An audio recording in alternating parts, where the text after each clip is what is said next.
जय श्री कृष्णा। सभी भक्तजनों को मेरा सादर प्रणाम। आज हम पुरुषोत्तम मास के 12वें अध्याय की कथा करेंगे। सभी से निवेदन है कि कृपया कथा को ध्यान पूर्वक सुने और मेरे चैनल को सब्सक्राइब करें। सब्सक्राइब करने से आप मेरी पिछली कथाएं भी सुन सकते हैं। अब हम 12वें अध्याय की कथा का श्रवण करते हैं। शंकर के चले जाने पर वह बाला कांतिहीन श्वास पर श्वास लेती हुई भयभीत होकर आंखों में आंसू लाकर रोने लगी। इसी प्रकार दुख से बहुत सा काल व्यतीत हो गया। फिर वह तपस्विनी भी बलवान काल के वश में हो गई। उसी समय बड़े धर्मात्मा राजा द्रुपद ने उत्तम यज्ञ किया। उस यज्ञ कुंड में से एक कन्या उत्पन्न हुई। वही मेधावी ऋषि की कन्या दूसरे जन्म में राजा द्रुपद की पुत्री द्रौपदी के नाम से संसार में विख्यात हुई। सो यह राजा द्रुपद के स्वयंवर में मछली की आंख बींधने पर अर्जुन को मिली। हे नारद, पुरुषोत्तम का अनादर करने से दुष्ट दुशासन ने इसके बालों को पकड़कर खींचा, परंतु उस समय वह बारंबार मेरे नामों को याद करने लगी। श्री कृष्ण कहने लगे कि यदि द्रौपदी को मैं भूल ही गया था तो भी मेरे को स्मरण आई, और हे राजन, मैं तत्काल ही गरुड़ पर चढ़कर आया और अनेक प्रकार से खींचे हुए चीर को इतना बढ़ाया कि दुशासन इसको खींचता हुआ अचेत होकर गिर गया।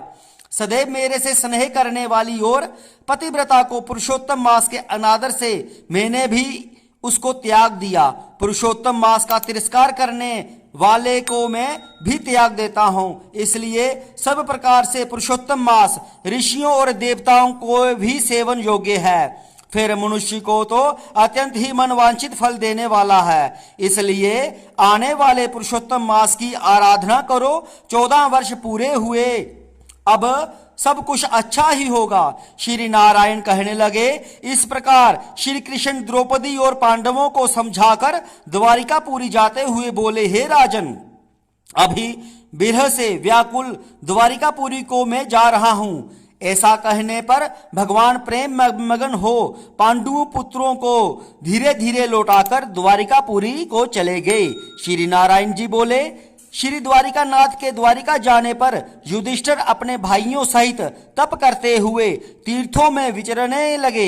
हे नारद, श्री भगवान जी के प्रिय पुरुषोत्तम मास को मन में धारण कर और श्री कृष्ण जी का वचन स्मरण कर अपने भाइयों और द्रौपदी से बोले, अहो, आप सबने पुरुषोत्तम का महात्म्य सुना है। पुरुषोत्तम को बिना पूजे कोई कैसे सुखी रह सकता है। इस लोक में वही पूज्य है, वही धन्य है, वही श्रेष्ठ है जो अनेक प्रकार से भगवान पुरुषोत्तम की पूजा करता है।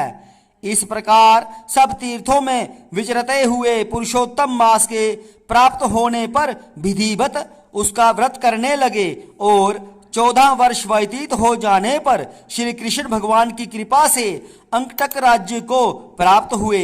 इसी प्रकार सूर्यवंशी राजा दृदंडवा भी पुरुषोत्तम के सेवन से पुत्र और पौत्रों तथा अनेक प्रकार के सुखों को भोग कर योगियों को भी अति दुर्लभ भगवान के लोक को गए।